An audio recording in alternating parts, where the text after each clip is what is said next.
Bismillahirrahmanirrahim. Assalamualaikum warahmatullahi wabarakatuh. Alhamdulillahi rabbil alamin. Wabihi nasta'inu ala umurid dunya waddin. Wassalatu wassalamu ala ashrafil anbiya'i wal mursalin. Sayyidina Muhammadin wa ala alihi wa sahbihi wa man tabi'ahum bi ihsanin ila yaumiddin. Subhanaka la ilma lana illa ma 'allamtana innaka antal alimul hakim. Alhamdulillah, summa alhamdulillah, summa alhamdulillah, alhamdulillah. Alhamdulillah kita diizinkan oleh Allah Subhanahu wa taala untuk masih berada di tempat ini. Ini karunia yang luar biasa. Karena untuk istiqomah sampai bab terakhir, sampai hari-hari akhir itu cobaan berat luar biasa. Itu ujian yang luar biasa. Insya Allah nanti malam akan menjadi malam ke-25.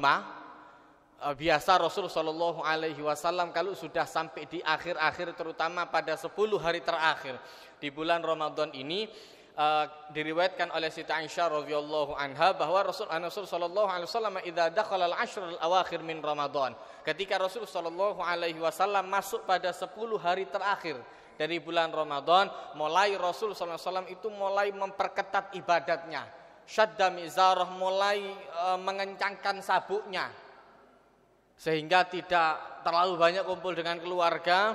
Kemudian wa aiqadha ahlahu, membangunkan keluarganya pada malam hari, wa ahya lailahu, dan beliau menjalankan ibadat-ibadat pada malam hari, i'tikaf, salat malam, zikir dan lain sebagainya.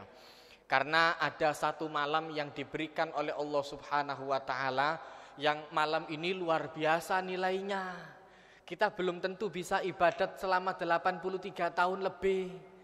Ketika itu dikisahkan bahwa oleh Rasulullah SAW bahwa dulu pada masa Bani Israel ada seorang Bani Israel yang ibadat luar biasa.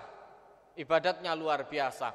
Ketika siang hari dia menjalankan puasa, kemudian dia jihad fisabilillah, di malam harinya dia berzikir, dia sholat dengan cara dan lain sebagainya.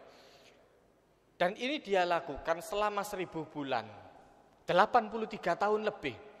Sahabat membayangkan, ya apa ya Rasulullah caranya? Usia kita berapa? Dan Rasulullah memang tahu, Rasulullah sendiri yang meriwayatkan bahwa usia umat Muhammad itu kebanyakan, kata Rasulullah, ya sekitar 60 tahun. Dan sedikit yang melewati itu, kata Rasulullah. Ya sudah sekitar 60-60 sana. Anggap dipotong dengan masa nakalnya dia. Karena mungkin 60 tahun langsung baik kan. Jarang. Umumnya masih ada masa balik 10 tahun, kepotong masa belum balik 10 tahun. Sudah, kemudian pada 10 tahun yang kedua itu biasanya masa belajar dan ya lumayan nakal lah anak-anak. Kepotong itu tadi. 20 tahun sudah terbuang. Iya kalau langsung ibadat, sisa 40 tahun. Ini 83 tahun, kurang masih. Maka untuk mendapatkan ibadat 83 tahun lebih itu membutuhkan umur 100 tahun lebih. Kalau dipotong dengan 20 tahun tadi berarti butuh 100 tahun lebih. Iya kalau pas tua-tuanya masih sempat. Iya kalau pas kemudian di usia lanjutnya dia masih sehat walafiat. Beda dengan orang dahulu.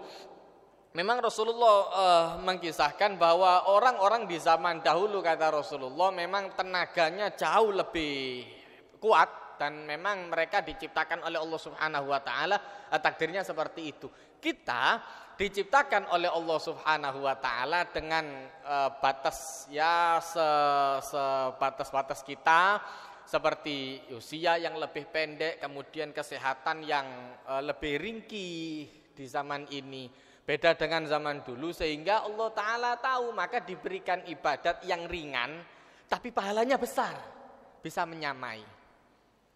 Maka Rasulullah mengisahkan orang yang ibadat pada malam itu, pada malam Qadar, malam kemuliaan itu, pahalanya setara dengan orang yang beribadat selama 1000 bulan. Selama 1000 bulan. Jadi tidak main-main. Nah, maka cari malam itu. Tidak usah nunggu tanda-tanda. Dicarilah sama dia hadis tanda-tanda Lailatul Qadar. tanda-tanda Lailatul Qadar.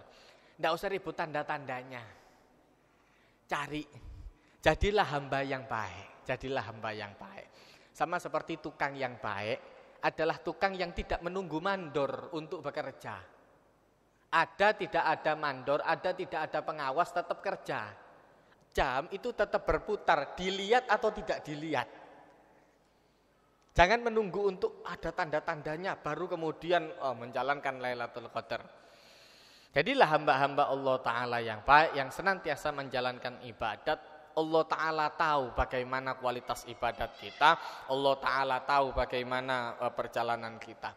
Kemudian untuk sebagai clue bahwa nanti ada satu masa yang mungkin akan sangat kita rindukan luar biasa, yaitu masa sahur. Di masa sahur ini Allah Subhanahu wa taala itu banyak sekali hadis-hadis Rasulullah sallallahu alaihi wasallam bahwa Allah Subhanahu wa taala itu ketika sebelum fajar waktu sahur itu Allah taala mengutus malaikat untuk turun ke langit dunia untuk ngecek siapa hamba-hamba Allah taala yang bangun pada saat itu. Siapa hal mim mustaghfir, adakah orang-orang yang beristighfar pada saat itu? Maka ketika sahur perbanyak istighfar. Astagfirullah, astagfirullah, astagfirullah, astagfirullah. Yang banyak istighfar. Anda mau sambi apapun tidak apa-apa. Mau disambi ya nonton TV, main HP dan lain sebagainya, tidak apa-apa biar tidak bosan. Karena kalau dituntut untuk perfect akan sulit.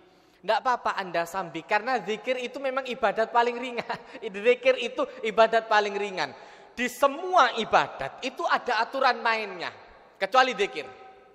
Di semua ibadat itu ada aturan main yang ketat luar biasa. Seperti sholat.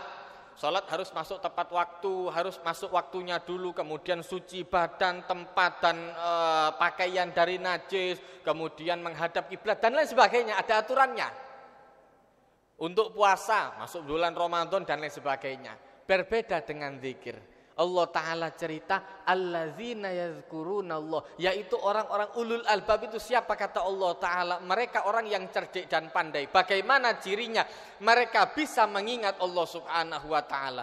Mereka bisa berzikir qiyaman, dalam kondisi berdiri, wa qu'udan, dalam kondisi duduk-duduk, wa ala junubim, bahkan sambil berbaring.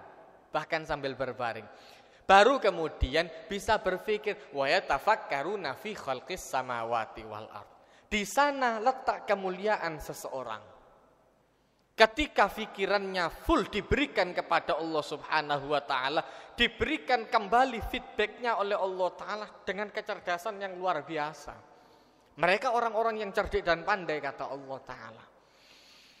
Sehingga ibadat ini mungkin di luar Ramadan akan sulit kita temui, kecuali bagi orang-orang yang memang seringkali puasa Senin Kemis dan lain sebagainya. Tapi bagi yang jarang berpuasa, mumpung tinggal sedikit, manfaatkan setiap selesai sahur atau ketika Anda sambil menyiapkan menyiapkan sahur dan lain sebagainya, perbanyak istighfar. Karena termasuk hamba-hamba Allah Ta'ala yang dicintai adalah wal mustaghfirina bil ashar, yaitu mereka adalah orang-orang yang sering istighfar ketika sahur. Istighfar ketika sahur, kemudian manfaatkan waktu kita di malam hari. Perbanyak baca Quran, iqra'ul Quran, baca Quran, fa innahu ya'ti yaumal qiyamati syafi'an li ashabi. Sesungguhnya Al-Quran itu akan menjadi pemberi syafaat bagi orang yang terbiasa membacanya. Kemudian ada ayat yang menarik di suratul Ahzab ayat 70. Ayat ini seringkali dibacakan oleh khotib. Allah Subhanahu wa taala mengajarkan kepada kita semuanya, ya ayyuhalladzina amanu taqullaha wa qulu qawlan sadida yuslih lakum a'malakum wa yaghfir lakum dzunubakum wa may yuti'illaha wa rasulahu faqad faza fawzan 'azima. Ini pesan terakhir. Allah Subhanahu wa taala memberikan kepada kita pesan yang menarik di dalam suratul Ahzab sebagai bekal kita. Biar agar kita keluar dari Ramadan ini ada hasilnya. Jangan tidak berhasil apa-apa. Eman, rugi dan kecewa, rugi dan kecewa. Orang yang masuk bulan Ramadan tidak mendapatkan apa-apa kecuali lapar dan haus. Eman, tidak ada perubahan karakter, tidak ada perubahan sifat, tidak ada perubahan ucapan, pikiran, apa manfaatnya? Ini bekal. Allah Subhanahu wa taala memberikan kepada kita, wahai orang-orang yang beriman, ittaqullah, jaga takwa Anda kepada Allah taala. Kemudian apa? Wa qulu qaulan sadida. Biasakan berbicara, bertutur kata yang benar. Sadida itu lurus, tepat waktunya, tepat objeknya, tepat tempatnya. Terkadang kita lupa menegur orang lain bukan pada tempatnya.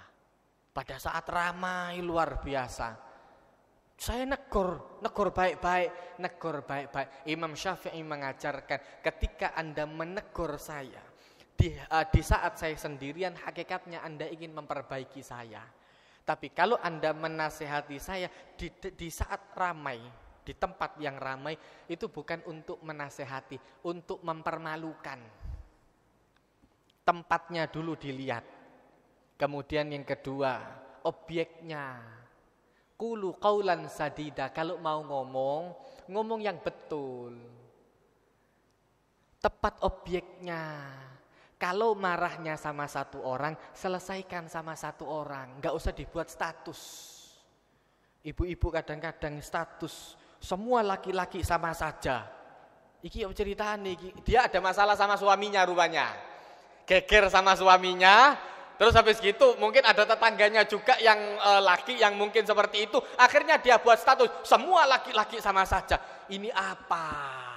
Objeknya siapa? Dia marah sama siapa? Selesaikan sama orang itu juga.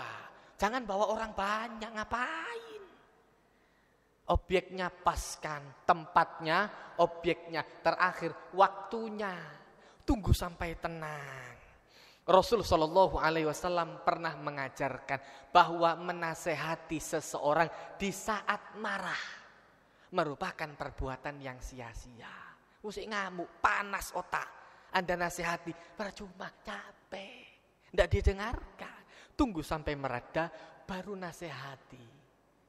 Waktunya paskan, di saat dia tenang, di saat sudah bisa menerima nasihat. Waktunya.